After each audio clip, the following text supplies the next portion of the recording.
guys, it's Izzy here. Today I'm going to be doing my wrap up, showing you all the books that I read this month, and be sure to stay tuned to the very end of the video where I will go over my stats from Goodreads and Storygraph, which are always linked down below. Let's get into it.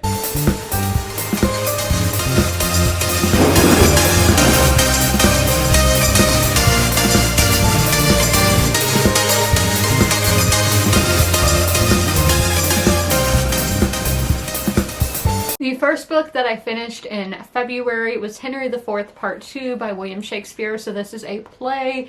I am still kind of getting a grip on how to read plays. I think doing the audiobook, and especially with these classics, the audiobooks are free.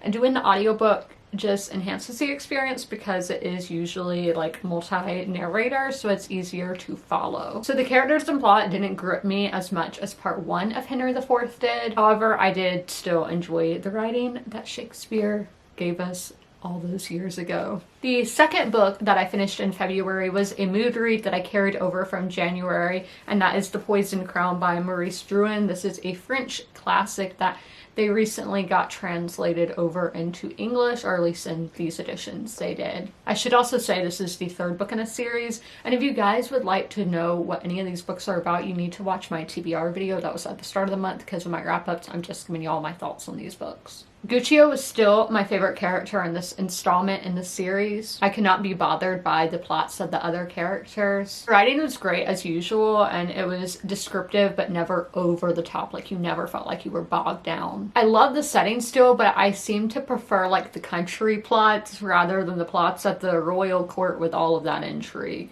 which is kind of rare for me. I usually love political intrigue, but in this one, not so much. This was still a good book, but it was lackluster for me, not the best in the series, and I gave it a 3 out of 5 stars. Now we have Secrets of the Heart, Meditations of Kahil Gibran. This is the author of The Prophet. I don't know why I read that part, but this is a poetry collection, so it was good, but towards the end it just started feeling like it was going on too long and I was ready for it to be over, so I gave it a 3 out of 5 star. Now we have a 4 star, and that is When I Sing Mountains Dance by Irene Sola, and this was translated from the Catalan by Mara Faye Letham. This was my literary fiction pick for the month, when Shakespeare was my classic pick for the month.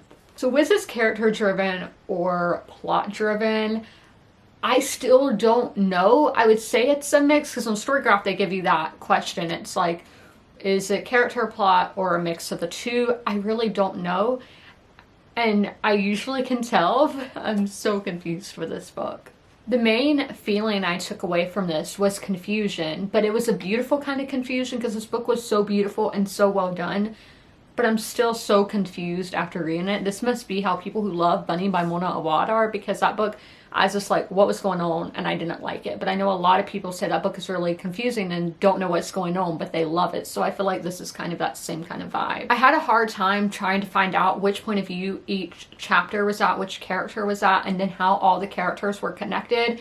I can only really remember a handful of characters. I feel like those were only the important ones, and some of these were just kind of irrelevant. The setting was the main character here though, and probably the most important part of this book and the point of this book, I would say. It was a love letter to the Pyrenees Mountains. The writing was just poetic and took my breath away. It really reminds me of Lauren Groff, so if you like Lauren Groff's writing style, I really think you'll like Irene Sola's writing style as well. Again, I can't tell you what the plot was of this, but I loved the journey of this book. It is not a new favorite book, but I did absolutely love this and highly recommend it. Next, we have my nonfiction pick, which I gave a 4 out of 5 stars, and that is Hood Feminism, Notes from the Women That a Movement Forgot by Mickey Kendall. So this was very blunt. It was very straightforward, brutal. Some people are not going to like that. This book could be a bit much for some people. And the only thing that I didn't like, I just didn't really vibe with the writing style at times, which with nonfiction, I feel like writing can be very important, but some of it was just very straightforward, and that was kind of difficult for me.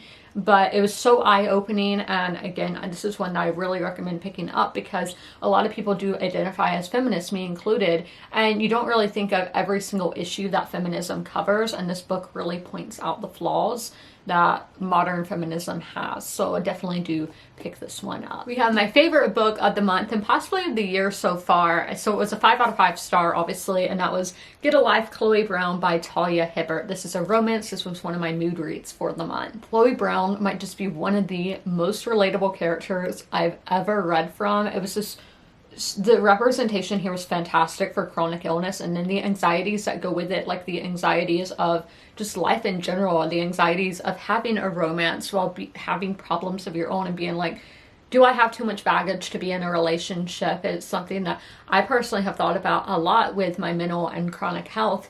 I don't want to be too much for somebody. I don't want to scare somebody off, and we see a lot of that with Chloe here. So Red, the male love interest in here, he kind of started annoying me by the end. I feel like he had a lot of baggage and it just wasn't really worked over well. Like I feel like Talia Hibbert could have just worked it out better had it played out better. And this is a series, so who knows, maybe in future installments we do see it played out better. I know the series, they're like about a different relationship each time, but I'm sure these characters are like background characters in the other books, but I just wish that his story would have closed more tightly. And when I picked up this book, I had no idea that had a British setting. I loved the setting and I loved the sense of humor that came along with that. So the writing was average, but I absolutely loved this book. I love this romance. It is a dream and a new favorite book of mine. Now we have my graphic novel pick of the month, and that was Hit 1955 by Bryce Carlson and Vanessa R. Del Rey. So this is the first installment in a series, but I felt like I was being plopped into something and that I should have known everything going on already. Like it didn't feel like a first book, and I loved the art and I loved the setting, but I was so confused by what was going on, so that I didn't have a good time, and I'm not going to be continuing this series. We have another 5-star, another favorite, and this time it's coming from a thriller. This was another mood read. Thrillers are I always have a difficult time with, so it's very much shocking that I gave one a 5 out of 5, and that is No Exit by Taylor Adams. I absolutely loved this, and again, it's so rare for me to love a thriller, but this one just felt so claustrophobic, and the thought of this actually happening is terrifying. I would die instantly. Like I don't think I would be put in this situation to begin with, but because I am such a like shy, quiet person, like I don't really mess with other people. I'm like, I deal with myself, like, and if it's like random people that I don't know, I don't talk to. So I don't think I would be put in this situation, but just thinking of being in a situation like this, it gives me anxiety. Like it was so scary and had me at the edge of my seat, and I just wanted to know what was happening, but I am still kind of confused by the end. Like, I don't know if people died or not. Like, well, people died, but like, I don't know if this one person died or not, and I'm kind of confused by that. But I did really, really love No Exit by Taylor Adams. But now we do have my mystery thriller pick of the month, and that is The Little Friend by Donna Tartt. This is the author's like least popular work, but I think it's my second favorite. The Goldfinch was my favorite, then The Little Friend, and then The Secret History. So I gave this one a 4 out of 5 stars. So the character work was fantastic. We really see Harriet grow as a character through this 1 year of her life. So I loved the setting of Mississippi in this book. It was just spot on. I mean, Donna Tartt is from Mississippi, so she knows, but the Southern culture and everything was spot on for this setting. And it just had me feeling so nostalgic. That's the word I would use to describe this book. I mean, I didn't grow up in the 1970s, but just this book's main theme is the innocence of childhood and how it does come to an end. But it's something that we can all relate to, maybe not in such an extreme extent as this, but everybody's childhood does come to an end. That is just life, and it just had me so nostalgic, so emotional, and I highly recommend this book. I loved it. Again, it's not a new favorite, but I did love this book and would still highly recommend. The writing was the only downfall for me. It did drag. That is, I feel like with every Donna Tartt book, the writing can be too much, except The Goldfinch. The Goldfinch was fine, but in her other books, it's just, she puts way too much on the table, and I'm just like, I felt like some things were unnecessary. We are down to the final 2 books now. So I have an essay collection, and that is My Body by Emily Ratajkowski. Again, another one that I loved, but this was Emily Ratajkowski's first book, and you can definitely tell It did get sporadic at times, jumping all over the place, and then at other times it just felt like it went on for too long. But it was so relatable, so intelligent. Like, she didn't even have a ghostwriter. I think this is another case in Hollywood, how you see a pretty face and you think that's all they have. There's nothing really behind that, but there is. Emily Ratajkowski is so intelligent, and I cannot wait for her to write more books, and I definitely hope that she does. Lastly, we do have my fantasy pick of the month, and that was The Star Touch Queen by Roshani Chokshi. I gave this a 2 out of 5 stars. So the characters were not well developed. Mary Sue's, you know, typical for YA fantasy. The atmosphere was fine. The writing was good for this age demographic and genre, so I'd like to see her write an adult book. If y'all know if Roshani Chokshi has any adult books, let me know in the comments. I felt like the plot was just happening for plot. Like, there wasn't really any logic to the actions that were happening. So this is a 2-star. I didn't love it. I didn't hate it. I had no feelings towards it whatsoever. I am still currently reading some books, and I will tell you what those books are and what percentage I am through them. So let's look at my Goodreads stats first, and then we'll go look at Storygraph. So far in 2023, I've read 24 books, and my goal is to read 107 books.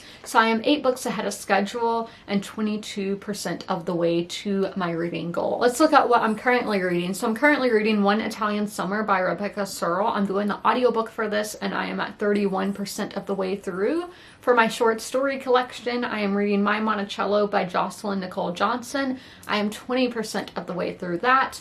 And then for my mood read, I'm reading The Final Revival of Opal and Nev by Donnie Walton. I am 49% of the way through. And then for my ebook, I'm reading Things We Never Got Over by Lucy Score, and I'm 77% of the way through that. Let's go look at Storygraph now. So far in the month of February, I've read 11 books, which equals out to 3,751 pages.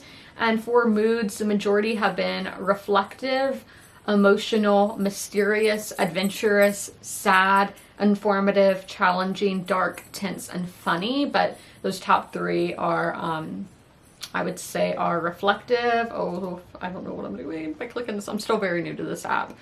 But reflective is the main one. So the pace of these books, 18% have been fast-paced, 27% have been slow-paced, and 55% have been medium-paced. So for page numbers, 9% of the books have been over 500 pages. 36% of the books have been between 300 to 499 pages. And 55% of the books have been less than 300 pages. So for fiction versus nonfiction, 18% of the books I've read have been nonfiction.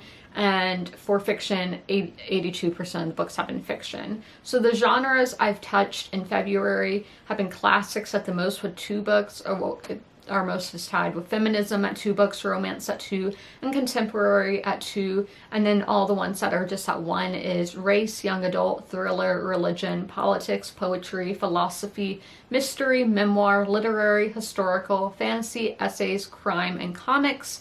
And then for format, I've read 2,323 pages and I've listened to 32.87 hours.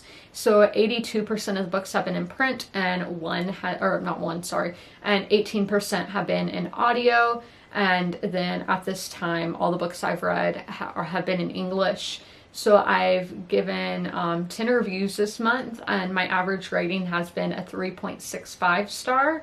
And then again, pages in February have been 3,751. But I hope you guys enjoyed this video. As always, comment, rate, and subscribe. And don't forget to ring that notification bell to be notified when all my videos go live. If you made it all the way through, leave a star emoji in the comments below, and I'll see you in the next one. Bye!